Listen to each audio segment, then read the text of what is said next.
আসসালামু আলাইকুম প্রিয় শিক্ষার্থী বন্ধুরা, সম্মানিত অভিভাবক এবং আমার সহকর্মীবৃন্দ, আসসালামু আলাইকুম।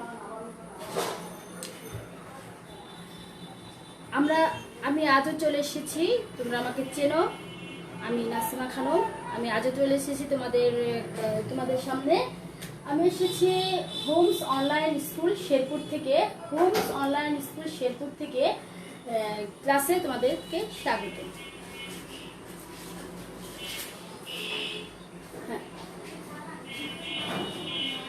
আশা করি তোমরা ভালো আছো, ঘরে আছো, সুস্থ আছো এবং নিরাপদে আছো। আমি আল্লাহর রহমত ভালো আছি।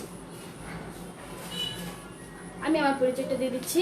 আমি নাসিমা খানম, সহকারী শিক্ষক, প্রশিক্ষণ ভাটিপাড়া, জামালপুর সদর, জামালপুর। প্রিয় শিক্ষার্থী বন্ধুরা, আমরা প্রতিদিন ক্লাস শুরুর আগে কিছু না কিছু করে থাকি, তা তোমরা জানো।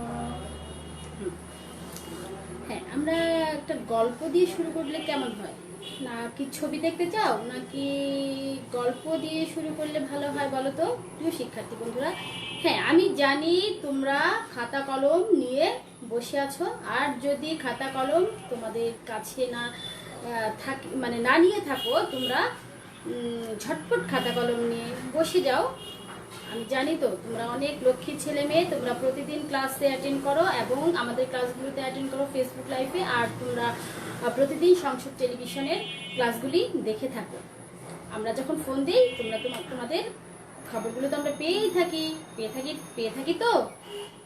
প্রিয় শিক্ষার্থী বন্ধুরা আমার, আচ্ছা, আমি গত পাঠে কিছু বাড়ির কাজ দিয়েছিলাম, ছোট্ট একটা বাড়ির কাজ দিয়েছিলাম। আশা করি বাড়ির কাজটা করেছো।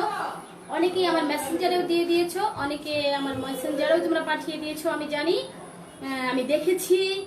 আর আমি তো বলেছি না, আমি বলেছি তো তোমাদেরকে পুরস্কৃত করব, পুরস্কার দিব। আমার আল্লাহর রহমতে করোনাকাল চলছে, করোনাকাল কেটে গেলে আমাদের স্কুল খুলবে, আর এর মধ্যে তো 2-1 জনকে পুরস্কার দেওয়াও হয়ে গেছে।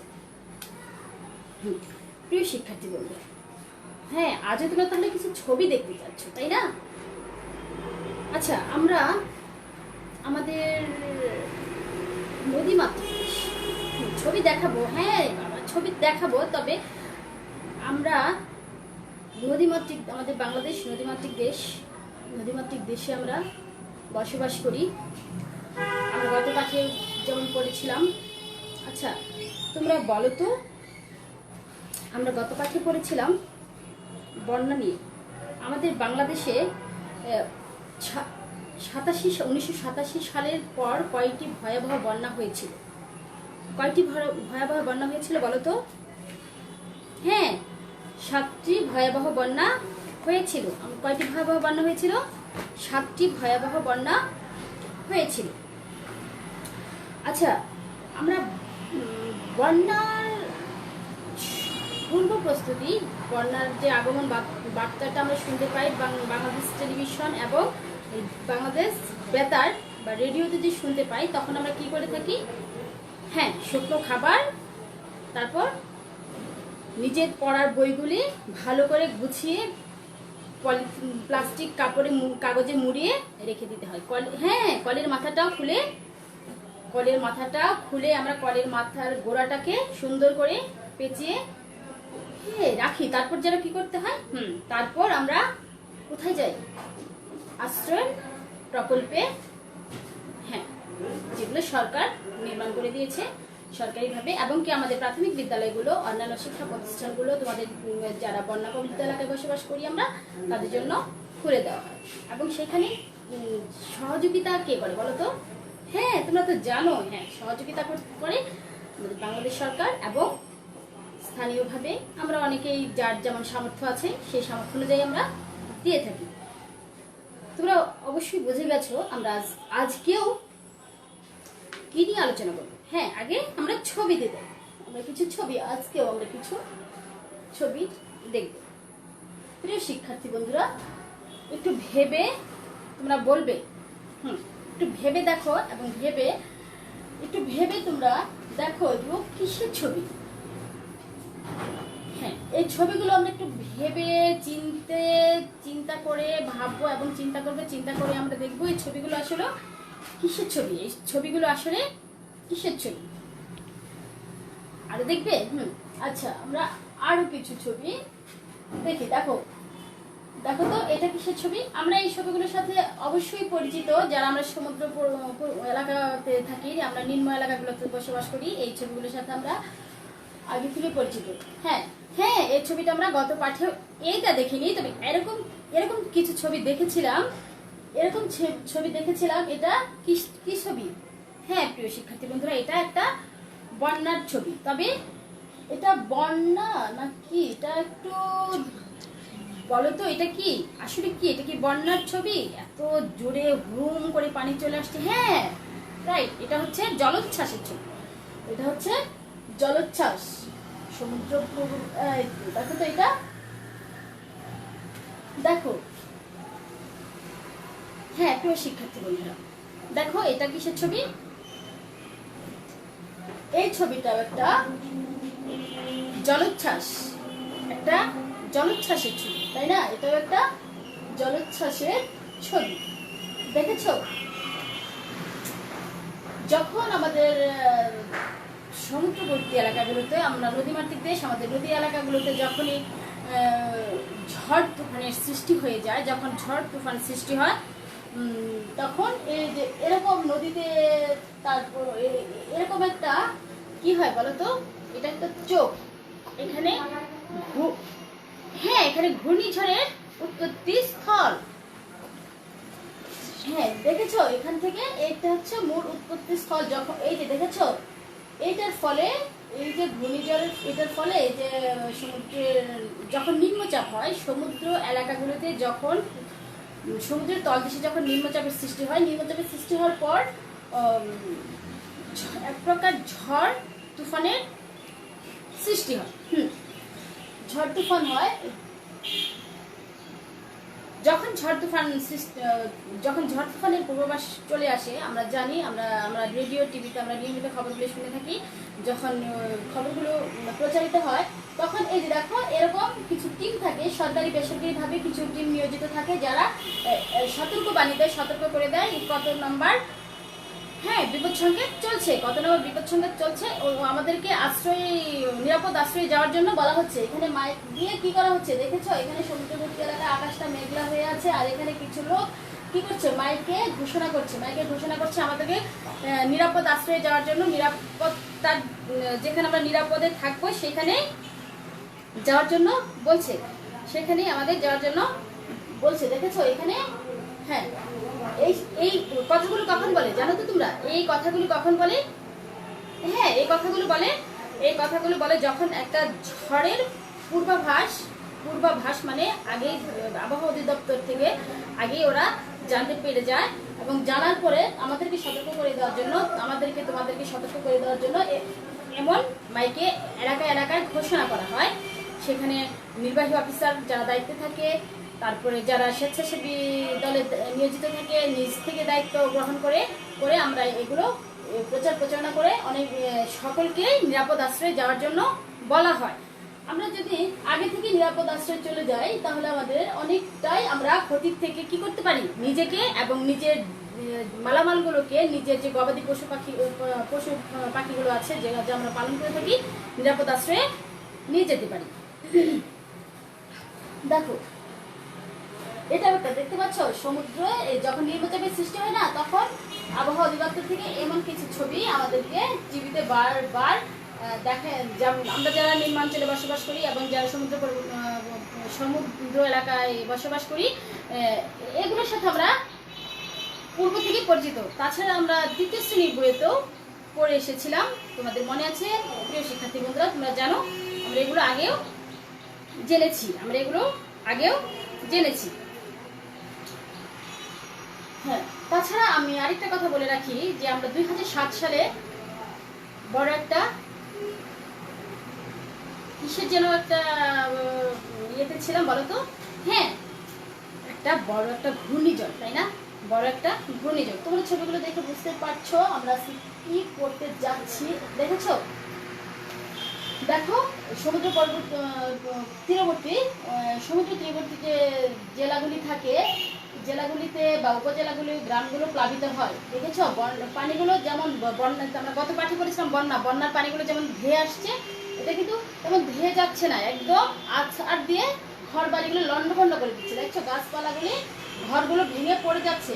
দেখেছো ওইখানে যারা আমরা সমুদ্র তীরবর্তী এলাকায় বসবাস করি, আমরা এটা জানি যে প্রতি বছর অনেক ক্ষয়ক্ষতি হয়। চিংড়ি মাছের ক্ষতি হয়, চিংড়ির যে ঘের থাকে তোমরা জানো, চিংড়ি মাছের ঘেরের ক্ষতি হয়, অনেক ফসলের ক্ষতি হয়, যারা ওইখানে লবণের চাষ করে। এই দেখো এরা মাইকিংয়ের পরে যখন এই যে দেখেছো জলোচ্ছ্বাসটা যখন একদম কাছাকাছি চলে এসেছে, জলোচ্ছ্বাসটা যখন কাছাকাছি চলে এসেছে তখন আমরা কি করতে পারছি, তখন আমরা এখান থেকে নিরাপদ আশ্রয়ে যাচ্ছি, নিরাপদ আশ্রয়ে চলে যাচ্ছি। হ্যাঁ দেখতে পাচ্ছ আমরা নিরাপদ আশ্রয়ে চলে যাচ্ছি। হ্যাঁ আরেকটা কথা, যখন জলোচ্ছ্বাসটা হয় তখন 45 থেকে সমুদ্র এলাকার পানিগুলো, তীরবর্তী পানিগুলো 45 ফুট থেকে 80, 90, 120, 30 এমন হয়ে যায়। আরেকটা কথা আছে, এখানে বিপদ সংকেত দেখানো হয় 1 থেকে 10 পর্যন্ত, 1 থেকে 10 পর্যন্ত মহা বিপদ সংকেত দেখিয়ে যেতে বলা হয়।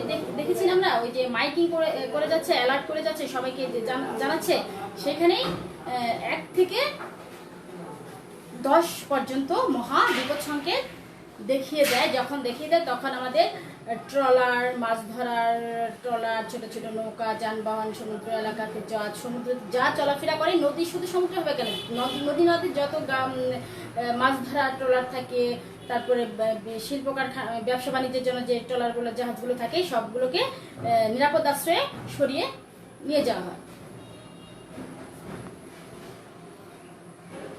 হ্যাঁ আমরা এখানে দেখতে পাচ্ছি যে ঝড়ের পরে যে কি অবস্থা হয়ে গেছে, লন্ডভন্ড হয়ে গাছগুলো পড়ে গেছে। আমরা জেনে থাকবো, আমরা জানি, তোমরা জানো যে আমাদের সমুদ্র তীরবর্তী এলাকাতে কি গাছ, হ্যাঁ নারকেল গাছগুলো বেশি হয়, তাই না?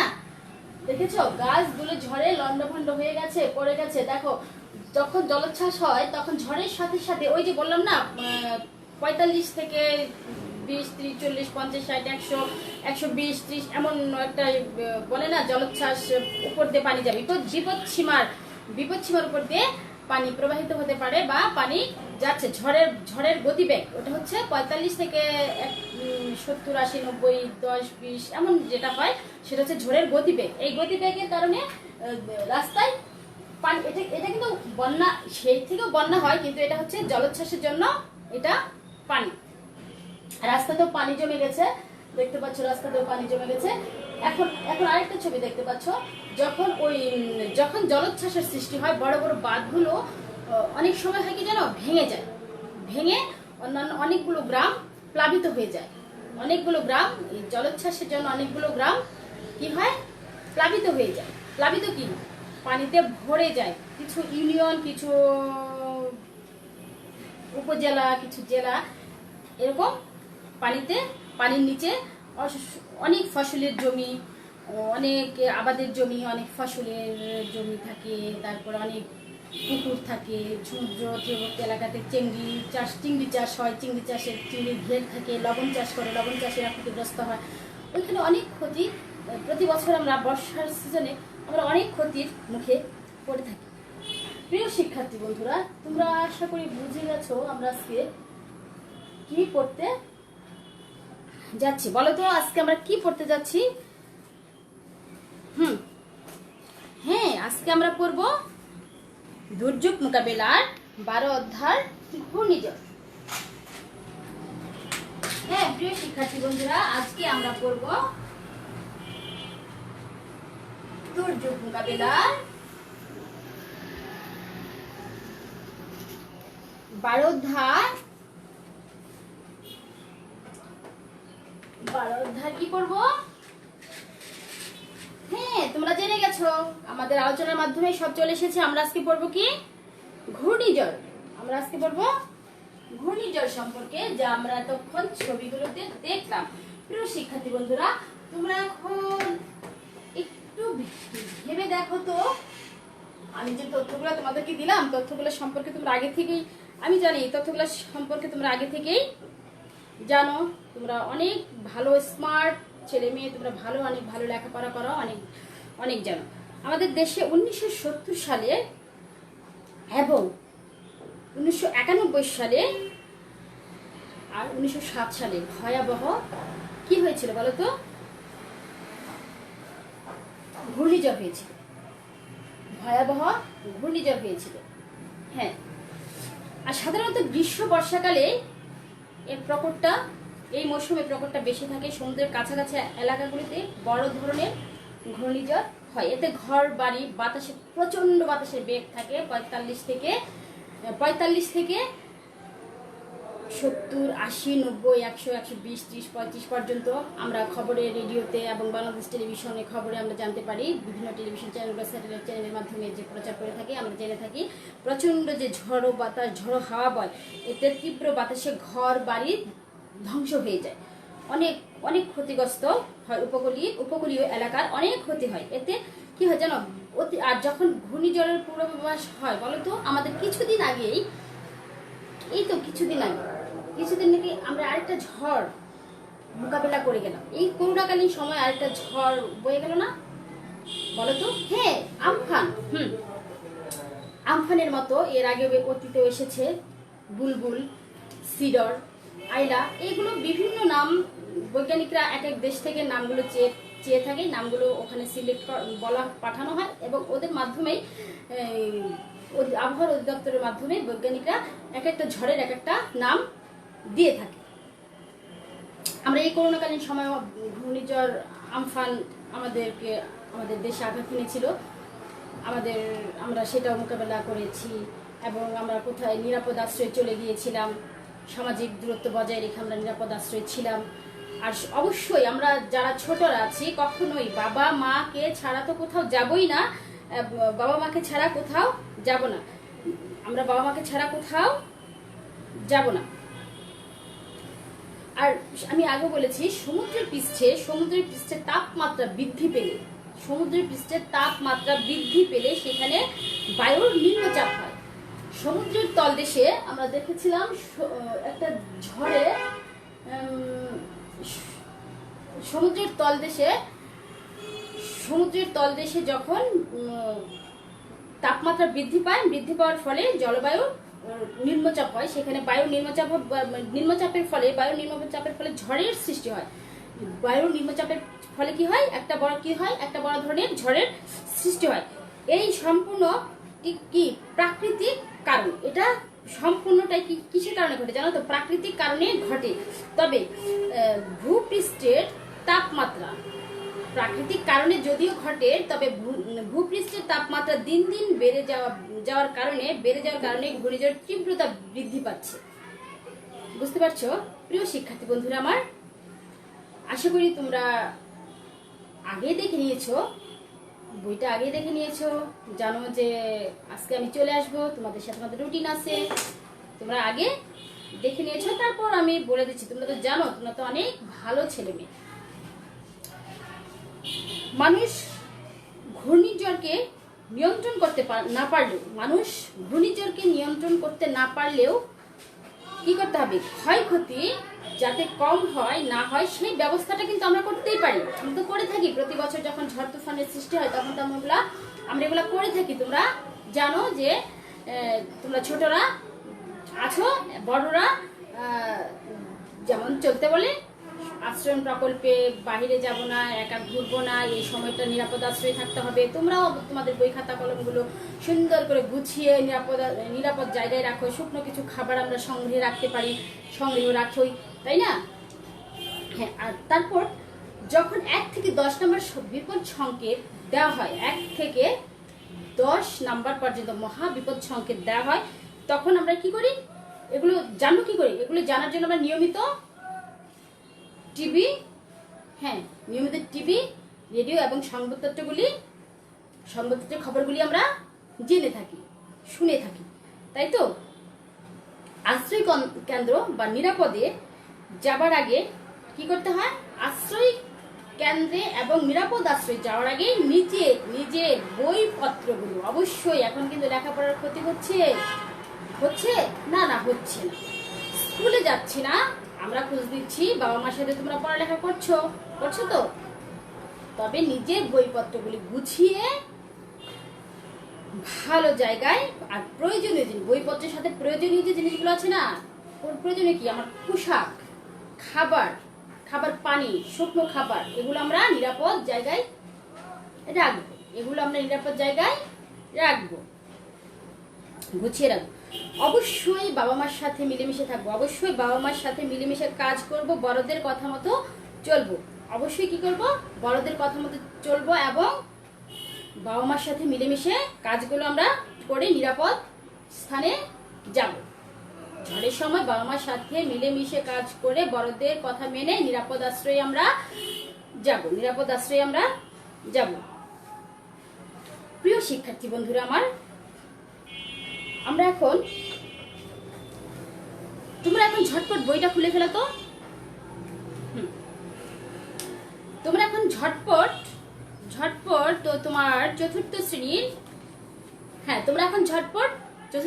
বাংলাদেশ ও বিশ্ব পরিচয় বইটা খুলে ফেলো।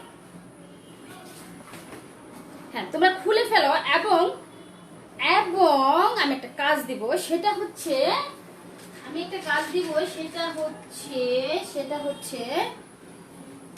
মানচিত্র থেকে, হ্যাঁ, আমরা এসো লিখি মানচিত্র থেকে ঘূর্ণিঝড়ের কবলে পড়তে পারে এমন এলাকাগুলোর তালিকা তৈরি করো। ঝটপট কি করবে তোমরা এখন? ঝটপট এই যে দেখো, এখানে তোমাদের বইয়ে 63 পৃষ্ঠায় বাংলাদেশ, এই যে এখানে একটা মানচিত্র দেওয়া আছে তো, দেখতে পাচ্ছ? হ্যাঁ, দেখতে পাচ্ছ। এইখান থেকে ক্ষয়ের এসো লিখি মানচিত্র থেকে ঘূর্ণিঝড়ের কবলে পড়তে পারে এমন এলাকাগুলোর তালিকা তৈরি করো।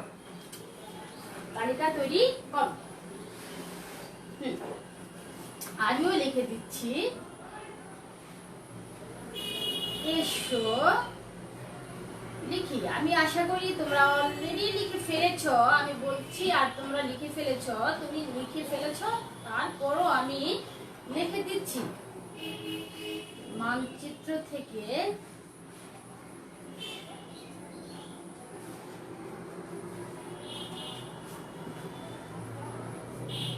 ঘূর্ণিঝড়ের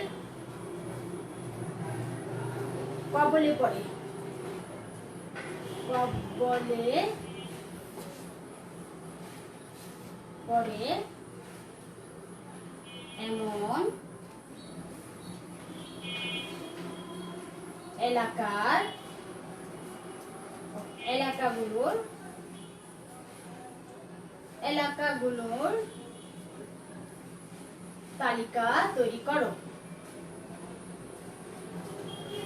এমন এলাকাগুলোর তালিকা তৈরি করো। আশা করি তোমরা লিখে ফেলেছ। হ্যাঁ, আশা করি তোমরা এটা লিখে ফেলেছো, ঝটপট লিখে ফেলেছো। এখন আমরা আরেকটা কাজ করব, সেটা হচ্ছে দেখো তো, ঘূর্ণিঝড়ের মহাবিপদ সংকেত হলো কি বলো তো? তোমরা তো আগেরটাও লিখে ফেলেছো, আমি জানি তোমরা তালিকা তৈরি করে ফেলেছো।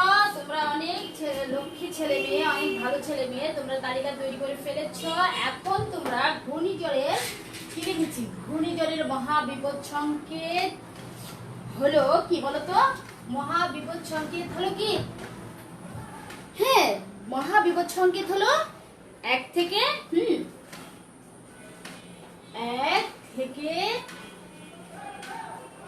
10 নম্বর বিপদ সংকেত, তাই না?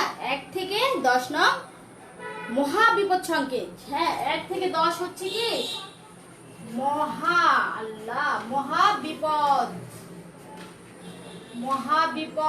সংকেত।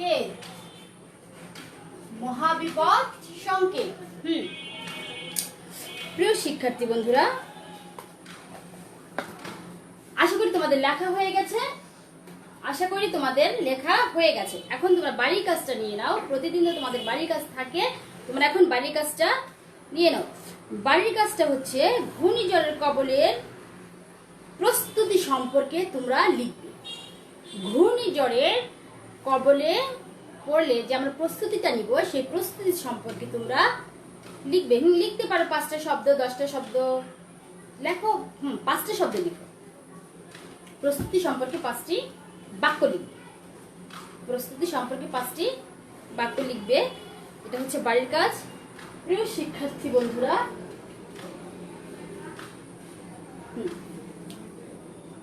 আমরা এখন বিদায় নিব।